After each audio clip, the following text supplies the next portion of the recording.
ভিক্ষা করা বান্ধবী। স্যার তোমাকে বেশি করে পেজ দিয়ে দিয়েছে। এত পেজ কি হবে? এক কাজ করবো, কটা পেজ বাইরে নিয়ে চলে যাবো।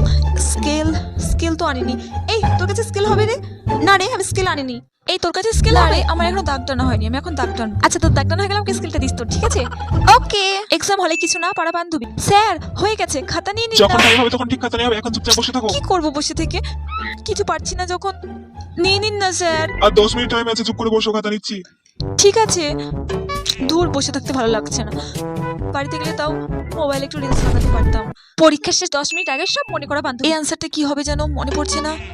কি ছিল যেন? এই তো মনে পড়েছে। এই দাও খাতা দাও, টাইম হয়ে গেছে। স্যার একটু স্যার হয়ে গেছে স্যার আর হবে না, লিখো, হাতে টাইম নেই, খাতা দাও, খাতা দাও, খাতা দাও, দাঁড়ান হয়ে গেছে। খাতা দাও, খাতা দাও, তাড়াতাড়ি খাতা দাও, আমার হাতে টাইম নেই। দাও খাতা দাও স্যার বলছি। একটু কি স্যার হলো, হয়ে গেছে কথা বলা যাচ্ছে না? স্যার দাও, দাও। প্লিজ আমি তো ওগুলো সব পারতাম। আর একটু আগে যদি আমার সব মনে পড়তো তাহলে আমি সবই লিখে ফেলতে পারতাম।